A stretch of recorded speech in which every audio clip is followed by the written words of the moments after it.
Hello, Wayne here. Howdy, howdy. We're going to start today off with some political news. I usually do political news, but there's a couple of crime stories that caught my eye, so I'm going to report those too. Hope you enjoy. First, it's from the Hill. It's shown on Yahoo. Well, Yahoo got it from the Hill. It says White House warns it will run out of money for Ukraine unless Congress acts by the end of the year. Well, of course, they're going to say that. The White House on Monday sounded the alarm that it will run out of money to provide weapons to Ukraine in its fight against Russia without congressional action by the end of the year. In a letter to congressional leaders, Office of Management and Budget Director Shalanda Young wrote, "The government is out of money and nearly out of time. To continue giving aid to Ukraine, the White House pleaded with Congress to act on a supplemental funding request first submitted in October, arguing that it is critical importance to U.S. national security. I want to be clear, without congressional actions by the end of the year, we will run out of resources to procure more weapons and equipment for Ukraine, and to provide equipment from U.S. military stocks. There is no magical pot of funding available to meet this moment. We are out of money and nearly out of time. We are out of money to support Ukraine in this fight. This isn't a next year problem," she added. "The time to help a democratic Ukraine fight against Russia's aggression is now. It is time for Congress to act." The letter was addressed to Speaker Mike Johnson, Republican, House Minority Leader Hakeem Jeffries, Senate Majority Leader Charles Schumer, and Senate Minority Leader Mitch McConnell. Young laid out in detail how the government has already run through the roughly $111 billion previously appropriated for Ukraine aid. That's a lot of money. The Pentagon had used 97% of the $62.3 billion it received as of mid-November, Young wrote. That's also a lot of money. The State Department has used all of the $4.7 billion in military assistance it received, which included funds for humanitarian assistance and economic and civilian security assistance. Young warned a failure to provide additional funding and support would kneecap Ukraine on the battlefield, not only putting at risk the gains Ukraine has made, but increasing the likelihood of Russian military victories. Young wrote that roughly 60% of the money approved to support Ukraine has bolstered the United States defense industrial base, which has benefited domestic companies as America manufactures additional weaponry for the Ukraine and fills its own stockpiles. Well, I'm glad to hear we're refilling our stockpiles. I thought he was just giving everything away and we didn't have nothing to defend ourselves. By approving the White House supplemental request, Young wrote Congress would direct another $50 billion into the nation's defense industrial base. The White House in late October sent an emergency funding request of roughly $100 billion to Congress seeking additional money for border security, allies in the Indo-Pacific, and for Israel and Ukraine and their respective conflicts against Hamas and Russia. Roughly $61 billion of that request covered money for Ukraine, which included $30 billion in equipment for Ukraine and Department of Defense stocks and to backfill those stocks. The White House has for weeks pleaded with Congress to take action on its supplemental request, arguing that a failure to do so would jeopardize Ukraine's progress in its fight against Russia, particularly heading into the difficult winter months. I thought they kind of slowed down in the winter and didn't do a whole lot in a war. President Biden has made the case to the American public that Ukraine's fight has ramifications domestically. He has asserted that while the conflict may seem far away, a Russian victory would have grave consequences for democracies worldwide and could ultimately draw the United States into a larger conflict. The White House has run into opposition in the Republican-controlled House, where some lawmakers are skeptical of continued aid to Ukraine. Johnson, who won the Speaker's gavel around the same time the White House submitted its funding request last week, he is confident Ukraine and Israel funding will pass the House, but he has said the two should be handled separately and that he supports a Ukraine measure that includes changes to U.S. border policy. Whose border? Ukraine's or ours? They don't seem to give a shit about ours. Ukraine is another priority. Of course, we can't allow Vladimir Putin to march through Europe, and we understand the necessity of assisting there, Johnson said. What we've said is that if there is to be additional assistance to Ukraine, which most members of Congress believe is important, we have to also work on changing our own border policy. Well, I agree with that. They don't have any border policy over here. It's just come on in, come everybody. But let me know what you guys think. Should we continue to help Ukraine now that we're also helping Israel? And only God knows why Biden's sending money to Iran. I mean, there's only so much even a country our size can do. So I don't get it. You guys let me know what you think down below. And yeah, please like, subscribe, and comment. Okay. Texas man with ankle monitor allegedly left woman with a slashed throat for dead and a pastor rolled up in plastic. That's crazy. Roger Gonzalez was arrested Saturday afternoon in San Antonio after he allegedly assaulted a woman the day before, according to Atascosa County Sheriff's Office. I think I said that right. Deputies responded to a report of an injured woman found on the side of Ekman Road at around 4 p.m. Friday, according to the Sheriff's Office. When they arrived at the scene, deputies located the woman and discovered she had been badly beaten, stabbed multiple times, and had a slashed throat. She was left for dead, rolled up in plastic in a pasture, the Sheriff's Office wrote on Facebook. Wow.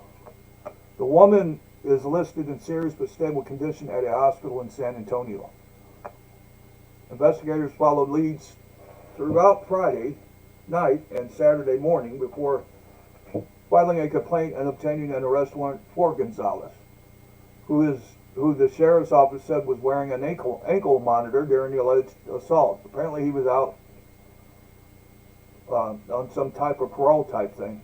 Gonzalez was arrested at a home on Lytle Street, which is the same street the victim lives on. The sheriff said Gonzalez and the victim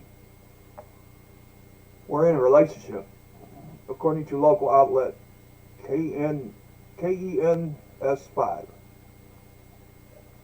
Gonzalez was charged with aggravated assault with a deadly weapon, which is a first-degree felony. His bond for the arrest warrant was initially set at $40,000.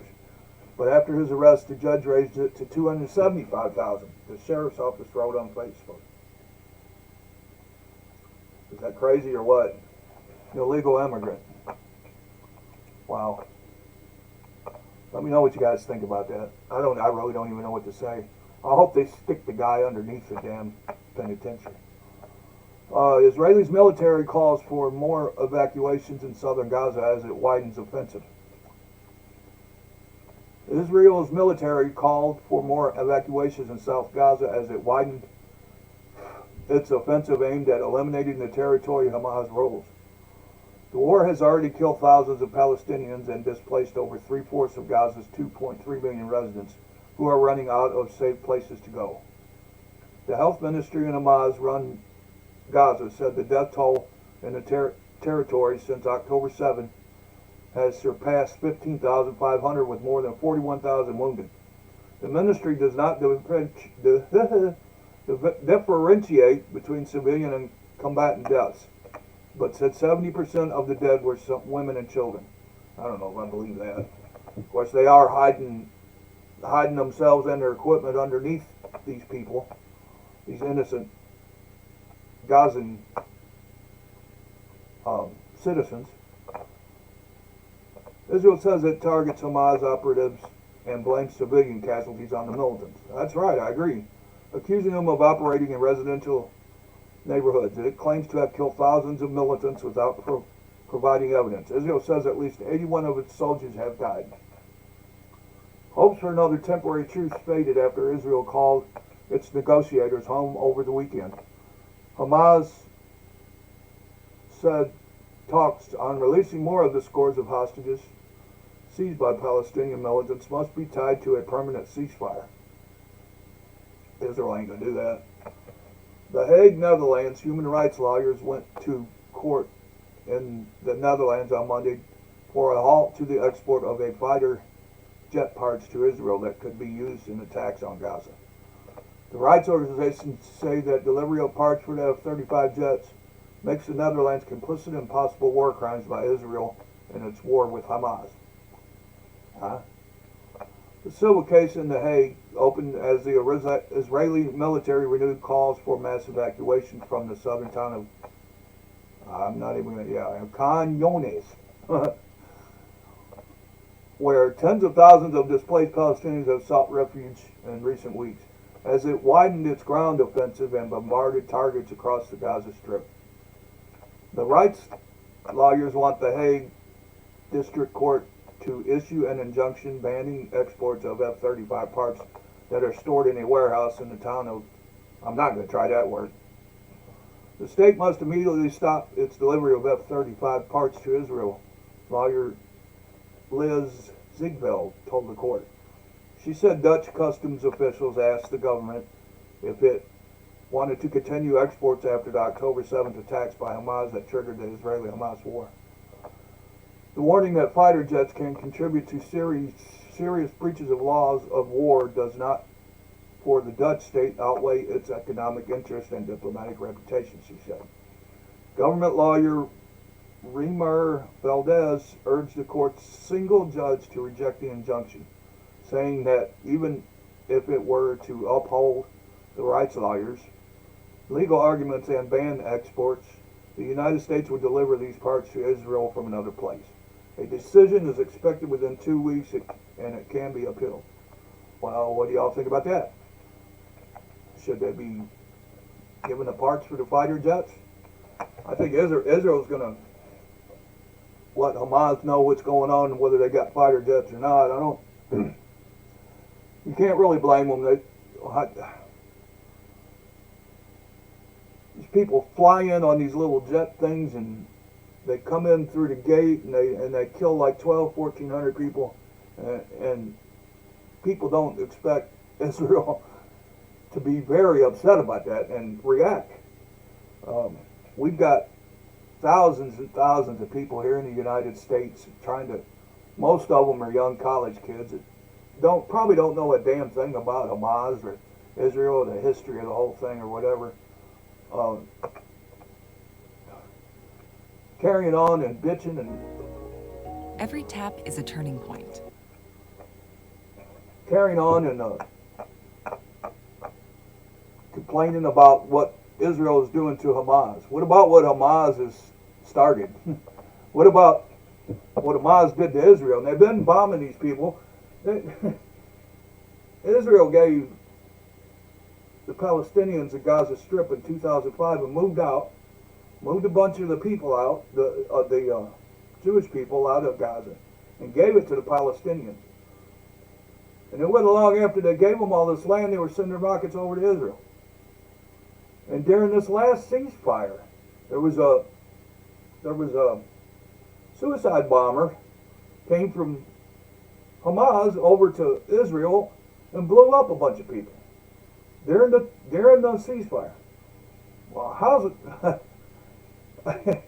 They're lucky I'm not running Israel. It'd have been taken care of a long time ago. But anyway, okay, here's another one that's not necessarily political. Well, yeah, it is. Former U.S. ambassador arrested in Florida, accused of serving as an agent of Cuba, Associated Press says. Miami, Associated Press. A former American diplomat who served as U.S. ambassador to Bolivia has been arrested in a long-running FBI counterintelligence investigation, accused of secretly serving as an agent of the Cuban government, the Associated Press has learned.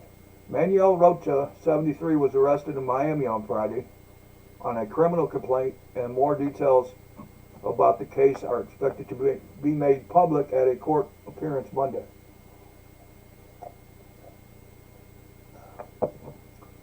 Said two people who spoke to the Associated Press on condition of anonymity. Of course, I always want anonymity, because they were not authorized to discuss an ongoing federal investigation. One of the people said the Justice Department case accuses Rocha of working to promote the Cuban government's interests. Federal law requires people doing the political bidding of a foreign government or entity inside the U.S. to register with the Justice Department, which in recent years has stepped up its criminal enforcement of illicit foreign lobbying. I'm not saying they shouldn't have arrested this guy, but didn't Hunter Biden do the same thing? Wasn't he lobbying and stuff for other countries, especially China? Why ain't they got him arrested? That's my question. Rocha's 25-year diplomatic career was spent under both Democratic and Republican administrations, much of it in Latin America during the Cold War, a period of sometimes heavy-handed U.S. political and military policy. His diplomatic postings included a stint at the U.S. Interest section in Cuba during a time when the U.S. lacked full diplomatic relations with Fidel Castro's community government. But Castro died a few years ago. Why did it take him so long to get this guy? Born in Colombia, Rocha was raised in a working-class home in New York City and went on to obtain a succession of liberal arts degrees from Yale, Harvard, and Georgetown before joining the Foreign Service in 1981. That was a long time ago. He was the top U.S. diplomat in Argentina between 1997 and 2000. As a decade-long currency stabilization program backed by Washington was unraveling under the weight of huge foreign debt and stagnant growth, triggering a political crisis that would see the South American country cycle through 5 presidents in 2 weeks. Wow. 5 presidents, 2 weeks. Well, excuse me. At his next post as ambassador to Bolivia, he intervened directly in the 2002 presidential race, warning weeks ahead of the vote that the U.S. would cut off assistance to the poor South American country if it were to elect former cocoa grower Evo Morales. I want to remind the Bolivian electorate that if they vote for those who want Bolivia to return to exporting cocaine, that will seriously jeopardize any future aid to Bolivia from the United States. Rocha said it in a speech that was widely interpreted as an attempt to sustain U.S. dominance in the region. The gambit angered Bolivians and gave Morales a last-minute boost. When he was finally elected 3 years later, the leftist leader expelled Rocha's successor as chief of diplomatic mission for inciting civil war. Chief of diplomatic mission for inciting. Okay. Rocha also served in Italy, Honduras, Mexico, Dominican Republic, and worked as a Latin American expert for the National Security Council. Rocha's wife, Carla Whitcop Rocha, would not comment when contacted by the Associated Press. I don't need to talk to you, she said before hanging up. Following his retirement from the State Department, Rocha began a second career in business, serving as the president of a gold mine in the Dominican Republic, partly owned by Canada's Barrick Gold. More recently, he's held senior roles at Xcoal, a Pennsylvania-based coal exporter, Cloverleaf Capital, a company formed to facilitate mergers in the cannabis industry. Law firm Foley and Lardner and Spanish public relations firms Loretta and Kuchanka. Our firm remains committed to transparency and will closely monitor the situation, cooperating fully with the authorities if any information becomes available. Darren Alvarez, CEO of Lorente and Conchico's U.S. operation, said in an email. Okay. I don't know what you guys think about this. I wonder why it took them so long to get this guy. 1981 to Z20, it's over 40 years. I'm out of here for now. Please remember to like, subscribe, and comment. It will help my channel grow. It'll help out tremendously. I'm not sure when I'll come back on. I planned on doing this every day, but then things came up, things happened. I hadn't been on here for a few days, but I will try to get back on here tomorrow, and I hope you start to enjoy my show. I invite constructive criticism, correction on what I'm reporting, suggestions, whatever, you know, as long as it's civil. I'd like to hear from everybody. So I'm out of here for now. We will see you guys next time.